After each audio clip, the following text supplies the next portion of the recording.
As we continue with our fan and press luncheon here at O'Neill's Grill on University Boulevard, we now have JMU men's basketball coach Matt Brady. Again, last Monday we were off because of the snowstorm, and back today. The Dukes since that time have gone 2-2, and they will enter this week's play with a record of 16-7, and currently in sole possession of 5th place in the CA with a 6-4 record. Of course, Coach Brady, Dukes would certainly like to have a better standing in the league right now. Started the weekend in a tie for first, but now in 5th, and that's just the log jam that it was. But on most people's mind, less than 24 hours, just what happened last night in Williamsburg? Well, I thought, number one, our defense was phenomenal in the first half. Really frustrated the heck out of a really high-scoring, potent, great shooting William Mary team. And to me, being up 18 is not the issue. We were up 12 at half. That was really good. That was solid. If we had taken that at halftime, I would have taken that getting off the bus, going into Williamsburg. Really, it was their zone defense to change the game. We were kind of doing what we wanted on offense. We were getting the shots we wanted. We were getting the ball in the lane. We were driving the ball.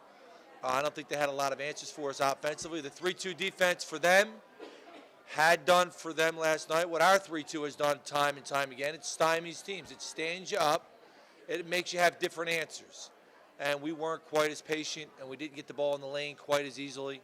And they did a good job protecting the lane with their 3-2 defense. We recognize we might have seen it, but the game certainly changed there. I don't think that we showed great poise again. I think that we had a couple guys, take some difficult, long shots, and that's something that we got to continue to look at, work at, and get better at. Was it a matter, do you become or need creativity on offense against a 3-2, or do you simply need to hit a couple of long-range three-pointers? No, it's interesting. I thought Yohani was going to have a great game. I thought he got off to a great start. So not having him against their zone defense was impactful. He is still our most potent low-post scorer. So to not have him for long stretches was bothersome to our team. And then we missed some open shots. We took some difficult ones. We wanted to throw the ball into the lane or drive the ball in the lane from the corners. We didn't do a great job of that.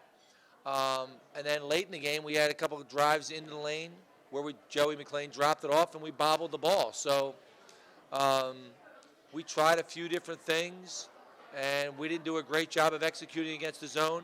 We haven't seen much zone, I think because we are a pretty good three-point shooting team. But the fact of the matter is we didn't do a great job executing versus that zone. We shot 2 for 16 from 3. Some of them were wide open. We go to Hofstra, and Shaq makes 6. Shakir Brown makes 6 threes. We win the game. Last night he had 4 open threes in the second half. He made 1. And all that being said, we're still down 2 with a minute and 9 to go. So we weren't offensively in the second half on our game, and give them credit. That's a good basketball team. Yeah, and obviously offensively, because there was a long stretch where the Dukes just were ice cold. There's no other way to describe it. Defensively, can you give us a little bit of an assessment of defensively how the Dukes played in the second half from your perspective? Well, when you look at the numbers on balance, we held them to 6 made threes at 33%. We held them to 42% from the field. I thought we were pretty solid. We kept them out of transition for a lot of it, except for a couple of turnovers. Our turnovers led to the runouts. They didn't really run out on our missed shots. They ran out on some mistakes that we made, and we made some mistakes in half-court defense in the second half. But you're going to make a few, especially, as I've said so often, that our game plan will change time and again depending upon what we've got to take away.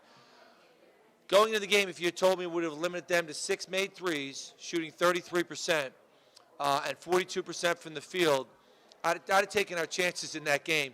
With a minute to go, they have 60 points, and they've made 6 threes. Our defense was not the issue. The issue was we didn't have an answer offensively for the 3-2 zone when we didn't have Yohani to throw the ball in the lane to. Tom missed a shot. Paulie's turned it over twice. Dimitri was 1 for 6. We took 17 threes in the second half. 16. We only made 2. that was a game we could have won had we been a little more fluid offensively. Our defense was very solid again, and we are one of the best defensive teams in this league. So this wasn't that they did anything offensively. We took a lot of stuff away from them. They were remarkably frustrated, even in the second half. They didn't get anything easy, except one backdoor cut against one of our guys. You can use the words devastating, demoralizing. Are you concerned about words like that when you have a loss like that last night? I'm glad you asked, Kurt, because the fact of the matter is I put no more emotional chips on the table for this game than I do any other game. You can do that, and if I had made this game out to be something bigger than it is, then it's significant. This was maybe the hardest week in our schedule. Wilmington at home, William Mary on the road, two hard teams for us, and down 3 in both games, and didn't play particularly well in both second halves. So you can look at it any way you want. We haven't hit our stride here, and we have some guys not playing nearly as well now as they did a year ago. And we haven't been consistent offensively, but we are darn near leading the country in three-point field goal percentage defense. Nobody's scoring the ball easy against us, and everybody's has got to play really well to beat us. So you could say, oh, you're 6-4. And you're in whatever place. It's of no consequence. We've got to get better and play our best basketball in March. And I said to our team afterwards, I'm disappointed for our group because we played well. And so are we disappointed? Yeah. And again, I could point across the country and tell you teams are in the same position as us that had preseason top 25 aspirations. This is college athletics, and I've been saying this now for 2 years. This is the way that it's going to be. And if you notice after the game, Tony Shaver was pumping his fist to his team. They were fired up to win that game because they knew we could have beat them. And but one got away from us. And you know what? We got to go on the road and win on Thursday. And if we don't win, we got to come back and beat Hofstra on Sunday. It is what it is. I mean, we could be undefeated in this league, and we're not, and we don't deserve to be. We deserve to be 6-4. And you are 7-1 on the road in true road games at this point, too. And I did speak with Coach Shaver after the game, and he felt very fortunate to come away with the win. He did over there to me, and he said that you both of you coaches could talk the same way about your teams. When you come and you play well, you can be very good, but you can also suffer losses just like you did last night as well. So you could have taken the jerseys off one team and put them on the other last night for that matter. Let's turn it over to other members of the media here this afternoon at O'Neill's Grill. So, Coach, do you see that second half last night as more of a blip on the radar per se, and how do you make sure it doesn't become a trend? Well, great question, because I don't know if it is. This is a 3-hour conversation I just had with my staff. I'm concerned that we are offensively not making shots to the level that we can make them. Again, we made 9. We had a bushel full of open ones against the zone. And the thing that I thought we did a great job of in the first half is we wanted to throw it in the lane. We wanted to drive it in the lane. And they got out of the man-to-man because they couldn't keep us out of the lane. That was good. That was something we talked a lot for that day in preparation. And it's something we need to continue to do. When they went zone, we didn't get those touches in the lane as well. And the truth of the matter is not having Yohani in the second half is really, for me, disappointing because I thought he was on his way I thought he was going to have a great game. He had the eye. He had it going. His first foul, to me, was absolutely out of left field. I don't think he touched anybody. He went up and got an offensive rebound straight up in the air. And I haven't seen that play. But that was a basket that we got taken away from us. Okay, so if that was a basket, it's not a foul, and we're down 2 with a minute to go and don't play well in the second half, where are you? So there's a lot of plays like that. But I'm a little concerned here that we need to grow as a team at the offensive end and continue to do the things we seem to be doing better. So I don't know. I don't know where we can go. I still think we have a lot of offensive firepower, but we need guys to have good seasons that aren't having them right now. So is that going to change? I don't know. If you know the answer, you let me know. This team lost back-to-back earlier this season, then won 8 straight. Do you feel like this team, this group, with experience, is handling losses better than they were last year? Well, it's one of the things I'm going to tell you that I think I do well. Like, I'm not, I was really disappointed in our Wilmington loss more so than this loss because it was the reason why we lost, and we hadn't grown. I give William Mary a lot of credit. But I'm not going to let these guys feel down about this loss because we shouldn't, because we can do what you just said. We can win the next game, and then we're going to feel like we can't lose. But so now you just got to keep it going. So if you think this defines our season, you haven't been around the block. In college coaches, if you've been in the arena and you've coached and you've played, and you think that one loss determines your season, you haven't put on a uniform. Looking at their 3-2, what they did, knowing that coaches are going to watch that film and probably draw up something, are you going to work on something different to try to attack the 3-2 zone going forward in case you do see it again? Yeah. The simple answer is we're going to try a lot of things because you don't know who's going to make a shot. And again, my greatest frustration right now is our second scorer is not consistent. This is the conversation we just had. We don't have a consistent second scorer. Last year we had 3 consistent scorers. Now we have 1. So, boy, Coach, you're in 5th place. Okay, yeah, we're in 5th place, but we darn near lead the country in three-point field goal percentage defense, and we are leading the league in field goal percentage defense. And I have no idea who's going to be our second leading scorer. Like, it could be Joey McLean. So if you put all that together and we make 2 shots in these last 2 games, JMU's in 1st place. And so it's a whole different thing. So that's why I think it's important not to, lose sight of, we're a couple plays away from being in 1st place. And if you think that's pie in the sky and that's naive, well, it isn't, because this is college basketball. It's just the way that it is. We are literally a couple plays away from being in 1st place. Last night, if Yohani doesn't get in foul trouble, maybe a different result. And, in the previous game, if we made most of our free throws and we shot 72%, probably win the game. Are we going to have different answers for zone? Yeah, but you tell me who's going to make the shots, and I'll have a different offense. You know what I mean? So it's last night was a hard game to settle into because there was no consistency what was going to be called and really what wasn't, kind of to your frustration. Hallelujah. How do you keep your guys from getting so caught up into that? Because at times you could really tell their frustration on the floor. How do you keep them folks just working on the next play? Well, I think our guys have done a better job than I have, frankly.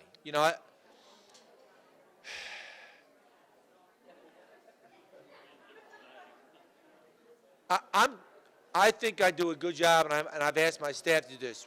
We shield our guys from expectations. We have 1 senior. He's having a great year. Nobody else is having a great year. I think we're going to bounce back. I think we're going to play great on Thursday. That's what I said to my team immediately after the William & Mary game. I was blown away by the fact that Sheldon didn't foul out in the first 10 minutes of last night's game. I thought it was remarkable that he came out of that game with 1 foul.